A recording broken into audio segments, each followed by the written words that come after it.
Hello, everybody. I hope everyone's really well today. We have Dr. Platt back on the podcast with us again today. It's been a year. Time sure flies when you're having fun. I know loads of you really enjoyed our last conversation. Probably one of my most popular conversations, Dr. Platt. So it was a big hit. And Okay. today we have you back on just to fill in a couple of gaps on progesterone.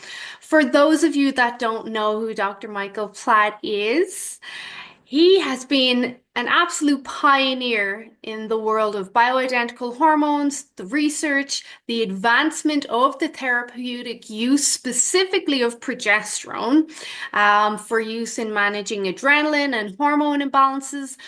Dr. Platt, literally, in the health world, is considered a very important pioneer in everything to do with bioidentical hormones, but also allopathic medicine, where he focused bioidentical hormones and adrenaline overload. I know many of you have his books. He has three books: The Miracle of Bioidentical Hormones, Adrenaline Dominance, and Platt Protocol, and has received 11 literary awards. And I am very grateful to have you back on the show today, Dr. Platt. And thank you for supporting me for the last year or two. So, Okay. Nice to be here. thank you again for your time.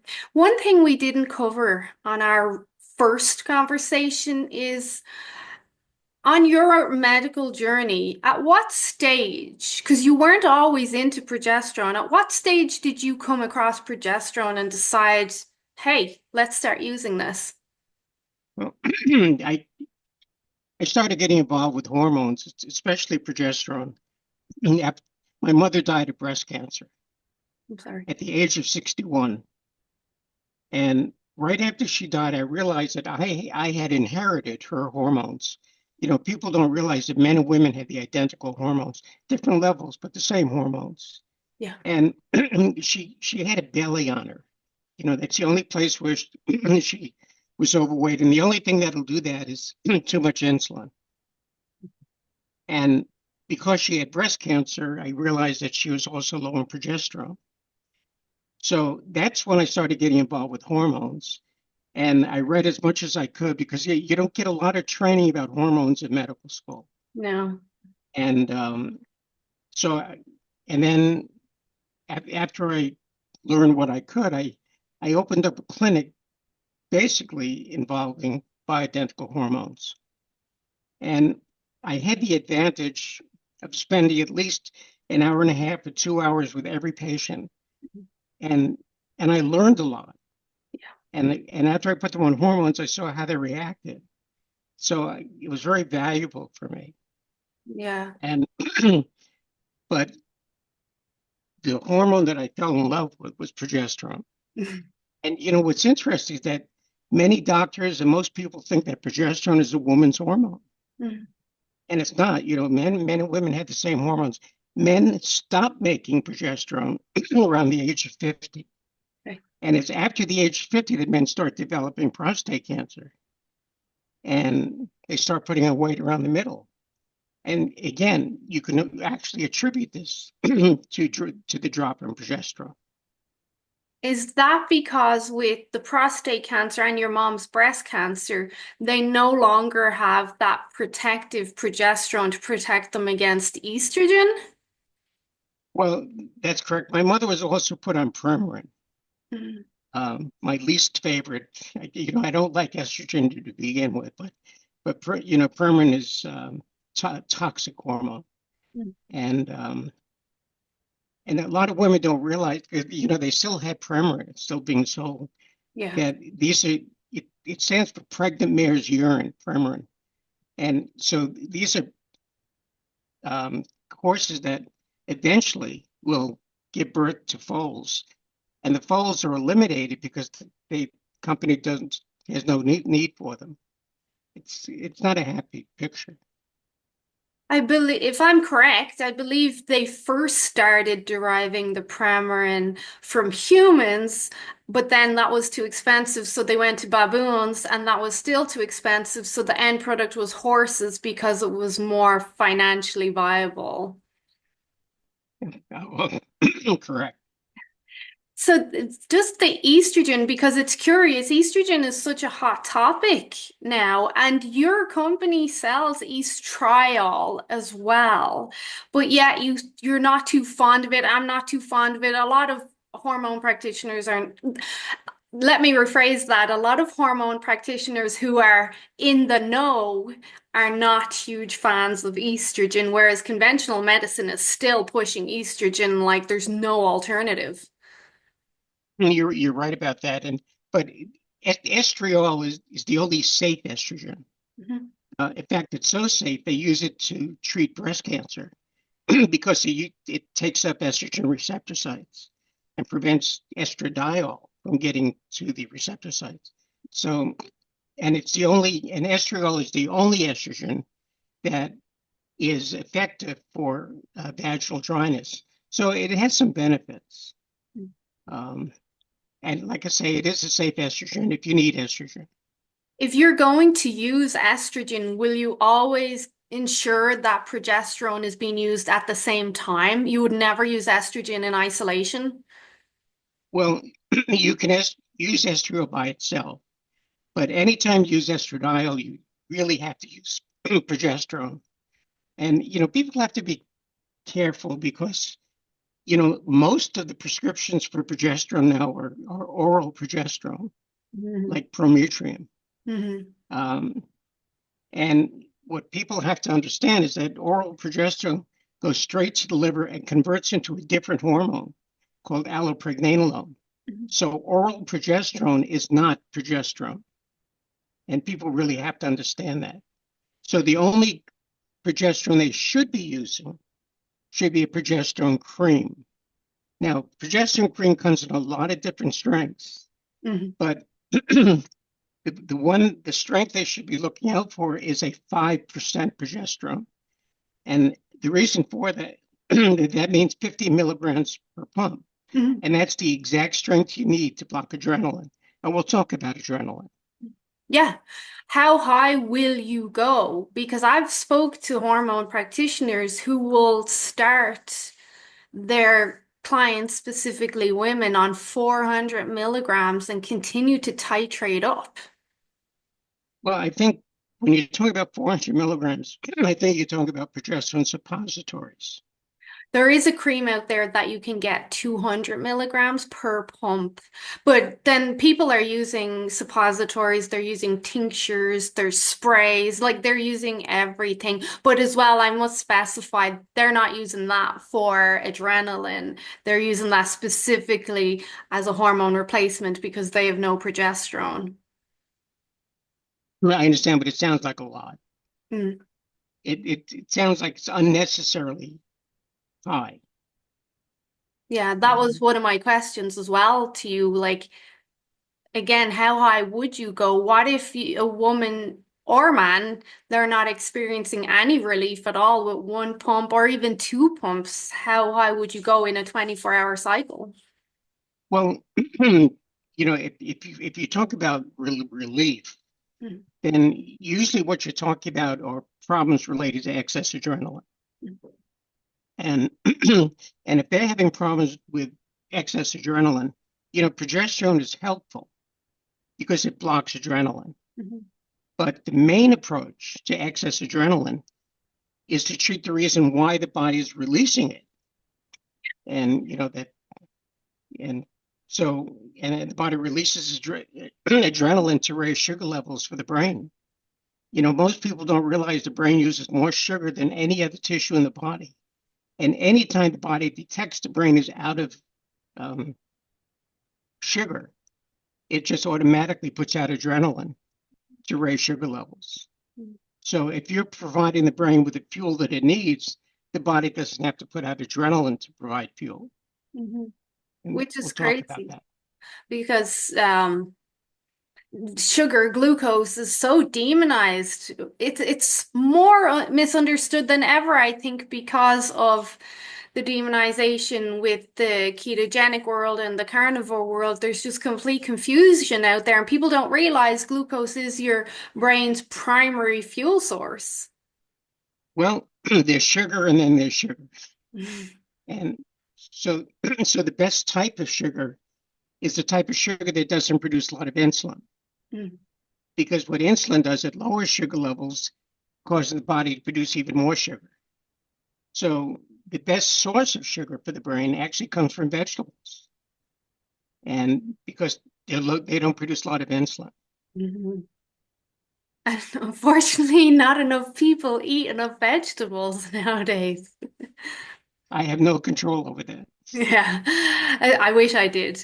So with this, because this was one of my questions, you speak about have utilizing progesterone before a meal to help with those blood sugar spikes and crashes with a meal. Do you think that is both metabolic dysfunction and high adrenaline, or do you think it's more the adrenaline from whatever's going on in their lives? Actually, it's neither.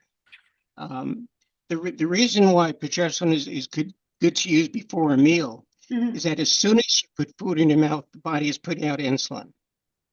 And insulin is not a happy hormone.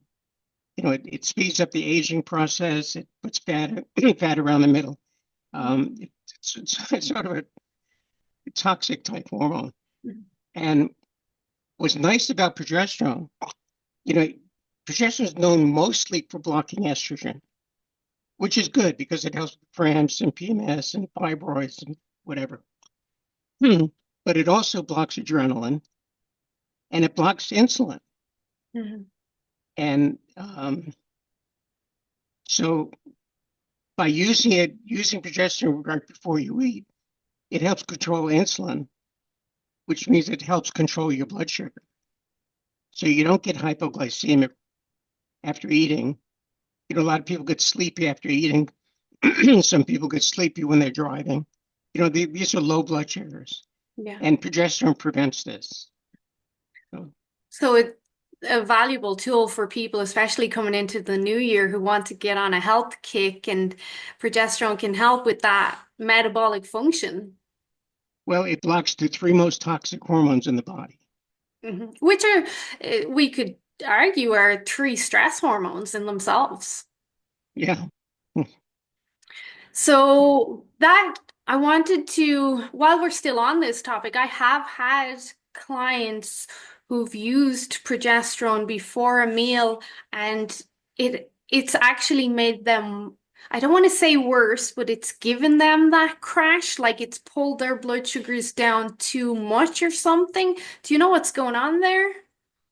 Well, it, basically speaking, there's no downside to using progesterone. Mhm. However, there is one instance where progesterone is not helpful. Um, you've heard of type 1 diabetes, you've heard of type 2 diabetes, but there's also type 3 diabetes. Mhm. And type 3 diabetes is insulin resistance in the brain.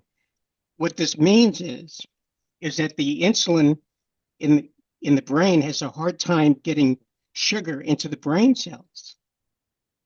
Now, one of the advantages of progesterone is that it actually creates some degree of insulin resistance. This is why it prevents people from getting sleepy.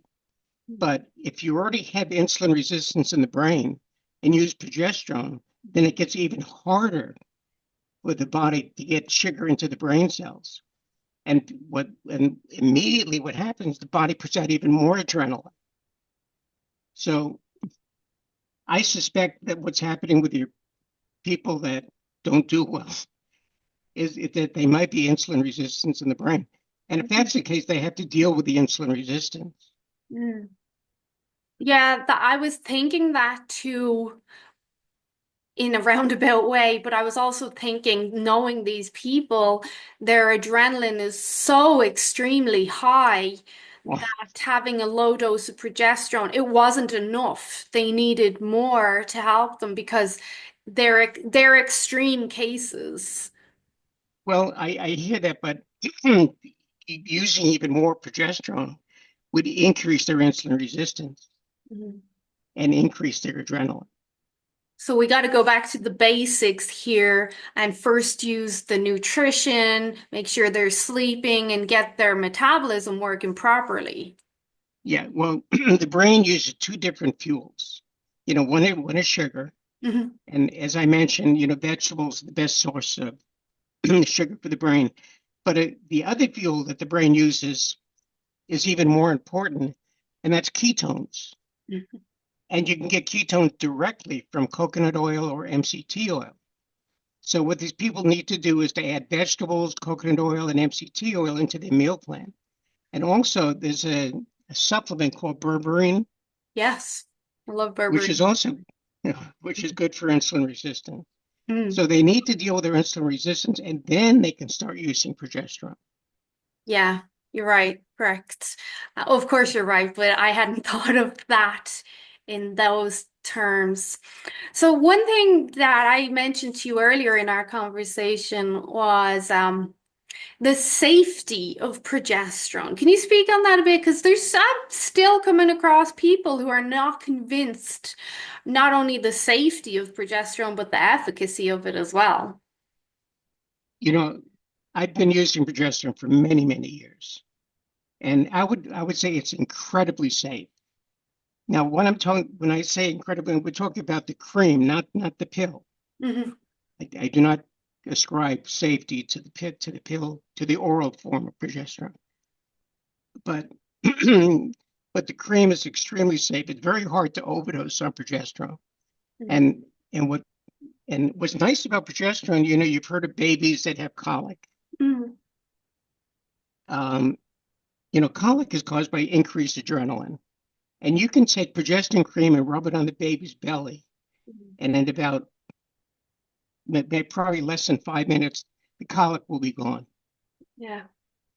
So if it's safe enough for babies, then doctors are very hesitant about giving hormones to children, Yeah. and it's because they don't understand them. But hormones control every system in the body. So, We have our highest levels of progesterone during pregnancy, so the baby is getting exposed to these extremely high levels. well, yes and no. Yeah, normally speaking, that's true. But there is a condition called hyperemesis gravidarum, Hmm. and this is where women that are pregnant, they vomit throughout their entire pregnancy. Hmm. And this is again a low progesterone. Yeah. So it's not always like so and the treatment, of course, is to give progesterone cream. But in a normal pregnancy, they'd be highest. I actually spoke Yes. to a woman last week on a consultation call, and she had the graviditis. And from connecting the dots in our conversation, it was very clear that she had high adrenaline from a very young age. I'm sorry to hear that. I think you'd be curious to hear since our last call, um, I have a client who has been using progesterone on her dog, and it works wonders. She just massages it inside the dog's ears. It totally calms the dog down. Well, one of the benefits, if you will, of progesterone, um, there's a condition called anxiety. A lot of people suffer from anxiety is only caused by increased adrenaline. Yeah. But dogs also get anxiety. It's called separation anxiety. And you're right, progesterone cream inside the ear will take that away within 30 seconds. They'll be gone. I don't know anyone who's tried it on a cat yet. I would assume you try it on a cat and it'll scratch your eyes out. It should help the cat also. Yeah. So, and that's interesting. Ever since you told me about the colic in babies over a year ago, every time I speak to anyone now, I go right back to early childhood to try understand why they are the way they are now and where it all started. And I've even asked many clients, do you know what your mother's pregnancy was like with you? Could you ask her, did she have a stressful pregnancy? Because you can really see the timeline and the connection there to what they're experiencing now. Women that will be giving birth to a baby with colic, these are the women that will find that the fetus does a lot of kicking in the womb. Mm, And all that kicking is also adrenaline. People are completely unaware of how adrenaline affects us. yeah. and it starts at a very young age. While we're on the Um, topic of adrenaline, I'm sorry, go ahead. no, no, no. It's just, so we have colic in babies. We have women that have a lot of kicking during their pregnancy. You've heard of bedwetting in children. Hmm. The only thing that causes bedwetting in children is increased adrenaline. And you only see that in creative type children. And creative type people have the most adrenaline. And the reason for that is that the creative brain is very active Hmm. and needs a lot of fuel. So Yeah, it needs a lot of sugar, that, and so very often creative people live on adrenaline. tell me about it. Well, Would you agree then that adrenaline is one of the main causes of insomnia and people not being able to turn that active brain off at night? absolutely. Yeah, people with a lot of adrenaline have trouble falling asleep. They have trouble staying asleep. They can toss and turn. They grind their teeth at night. They get up around 2:30 in the morning to urinate. And the reason why 2:30 in the morning is that adrenaline peaks at 2:30 in the morning because the brain runs out of fuel then.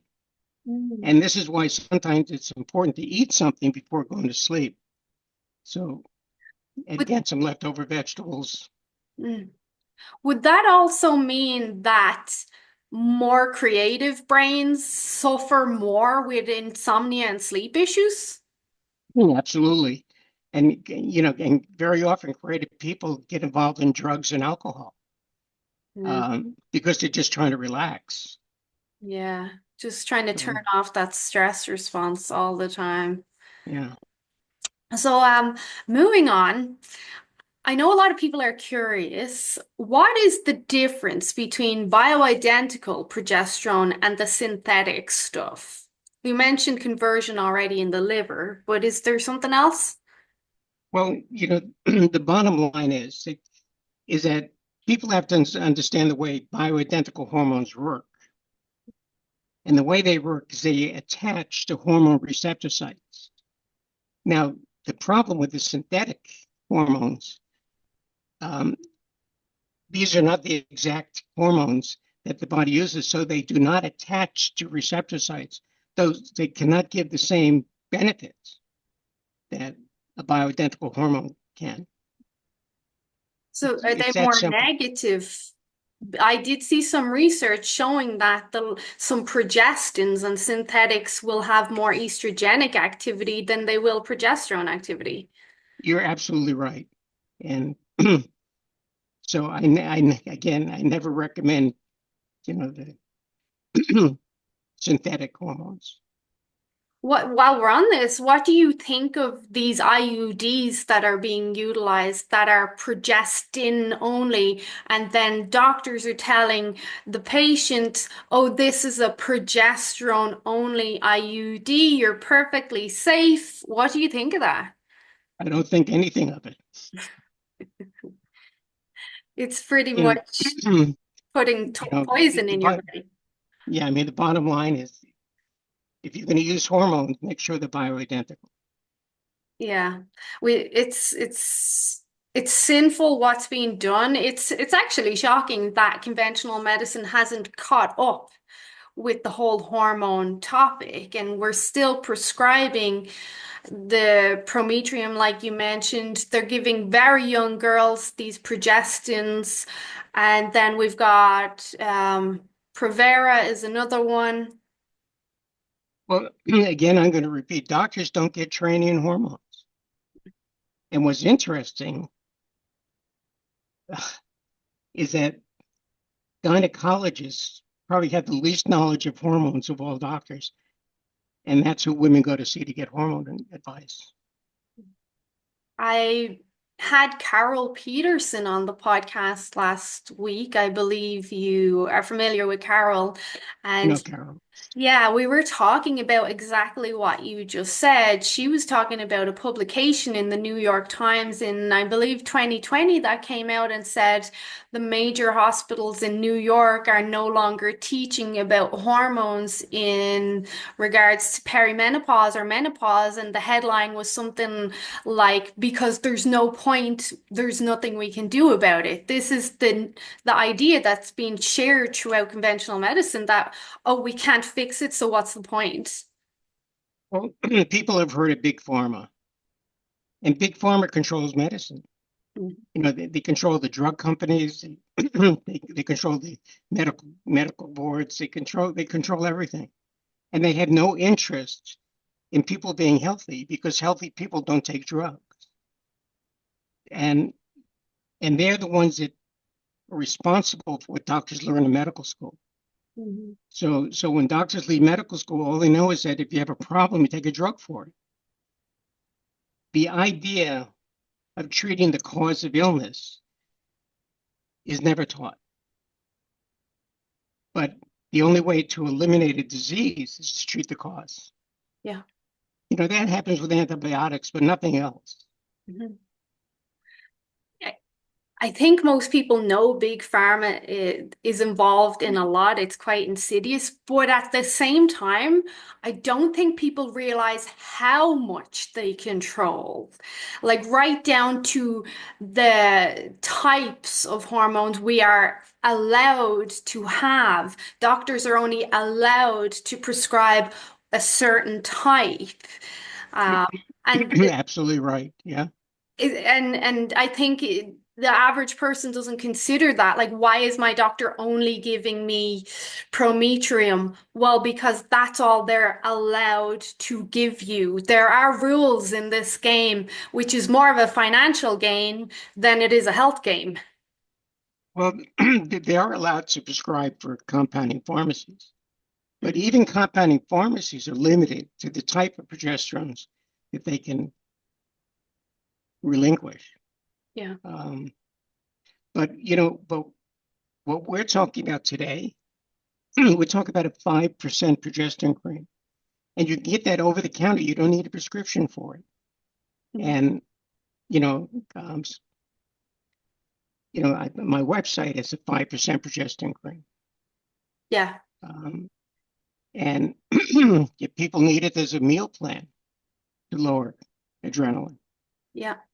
There is, you have no idea how many of my clients and followers use your progesterone cream. And even Um, the DHEA is wonderful.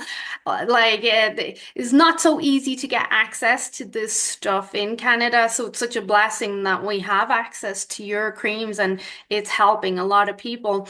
As we start to wrap up, because I don't want to keep you too long, I have a client who has chronic, well, actually a couple, and which is scary that it's so prominent. She has chronic migraines, like debilitating migraines all day, every day. And many of my clients do. I don't know how they're functioning. How would you utilize progesterone there with her? um, interesting question. Um, when people have have a lot of adrenaline, very often what they'll notice is they carry a lot of tension in the back of their neck. And in the back of the neck, there's something called the occipital nerve. And when people have a lot of tension in the back of the neck, the muscles can squeeze this nerve sheath and cause excruciating pain that are always mistaken for migraines. Mhm. But the 90% of people that I've seen with who they thought they had migraine headaches actually have what's called occipital neuritis. And that you can eliminate just by putting a 5% progesterone cream on the back of the neck. Yeah, which would be And lovely here. Mhm. yeah, so people that have occipital neuritis will find that very often the pain shoots right into the back of the eye. And that's classic for occipital neuritis. But like I say, it's an easy type of migraine headache to eliminate. Mhm. Um, Tension in the muscles of the neck can also cut off circulation to the inner ear and cause tinnitus. Yeah. Mhm. And again, you can eliminate tinnitus just by putting progesterone cream on the back of the neck. Could you put So some in your ear? Do you think that would make a difference? I've never done that. You can try it. If I do, I'll let you know. I've had tinnitus through the last few weeks and I know it's stress. Cream on the back of the neck. I do. I do two pumps actually every morning. I do one pump here over the thyroid because progesterone is pro-thyroid, supports thyroid function, and I have hypothyroidism, and I'll just be sweating all morning. My metabolism will just increase. But back to one of these clients, I think you'll find this interesting. I'm not really looking for an answer as much as just conversation. One of my clients, severe chronic migraines, her baby was born with Down syndrome. Would this all be because of extremely high levels of adrenaline? I don't believe so. Okay. The adrenaline won't hurt her child, but Okay. I mean, the progesterone won't hurt her child. Yeah. Yeah. But if she hadn't been using progesterone during pregnancy, I don't know, I'm just trying to connect the dots. Is there a Well, higher instance of high adrenaline mothers having babies that have issues? well, there's no question that increased adrenaline is found in children with autism. Hmm. Um, so progesterone is always good to get to, again, children with autism. ADHD, when kids in school have ADHD, they put them on drugs. And one of the side effects of these drugs is sudden death. And the reason for that is what the drugs do, they increase adrenaline. These kids already have a lot of adrenaline. Yeah. So it'd be better. You can actually eliminate ADHD in 24 hours just by giving them the right kind of foods, the vegetables, the coconut oil, the MCT oil, and using progesterone cream. But Would you, as an alternative, I think I know your answer. If a doctor prescribed a child progesterone, and we're talking about the synthetics, not going to happen. no, You won't see it. good. Well, good. I don't, it's not even something that crosses doctors' minds with ADHD to prescribe any Well, sort of. if they read my book, you know, I wanted to change healthcare. I'm in the United States, and I wanted to change healthcare, but too many roadblocks. I think you've made a big difference, though. There's a lot of practitioners, myself, Carol, you've spoke to a lot of people, and we're spreading the word. It is a bit slower. All change is slow, but I do think you've made a big difference, and we all appreciate your work more than you realize. Well, I appreciate it. Um, but there is so many conditions related to excess adrenaline that people are not aware of, and even irritable bowel syndrome, Mhm. people with cold hands and cold feet, um, the fibromyalgia, interstitial cystitis, um, PMDD. I mean, it just goes on and on, the number of conditions. And all these conditions are easy to get rid of. Bipolar disorders. Um, in the book that I wrote, I talk about all the conditions related to excess adrenaline.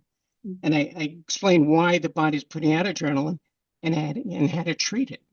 Mhm. If people are interested, it's called adrenaline dominance.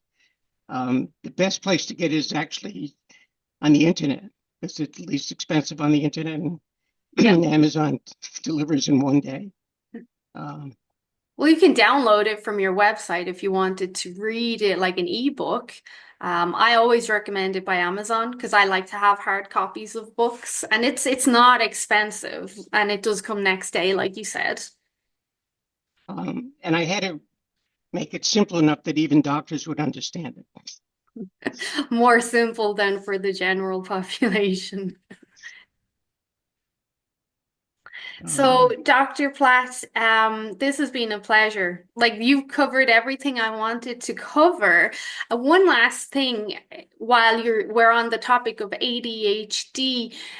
a lot of adults now are getting diagnosed with ADHD, and I don't agree with it. I kind of look at it like this. You're an adult. Of course you're stressed. You've got work, you've got bills, you've got of course you've high adrenaline. You don't need these ADHD medications. They would be better off trying progesterone and nutrition. Well, when you talk about ADHD, what you really talk about it's a it's a learning disorder. And the reason for that is that people that have ADHD have trouble focusing unless they're interested. They're not interested, will not focus. And but like I say, you can get rid of ADHD in 24 hours just by lowering adrenaline. Yeah. Um, You don't necessarily need these toxic medications. well, and the other thing, a lot of women have trouble with incontinence, Hmm. and that really bothers me because incontinence is so easy to get rid of. And they have all sorts of medications, to give to women, but there are basically two different types of incontinence.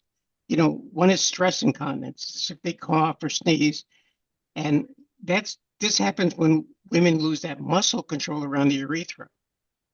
And so the best treatment for this is testosterone cream Hmm. because you can't build muscle without testosterone.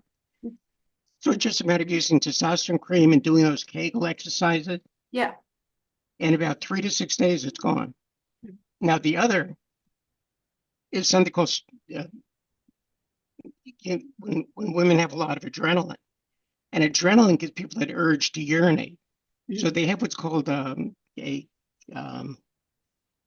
bladder, a I forget the name of it. I apologize. No, it's okay. Um, but the It's just chronic urination.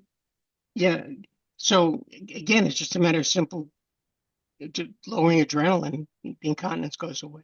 Yeah.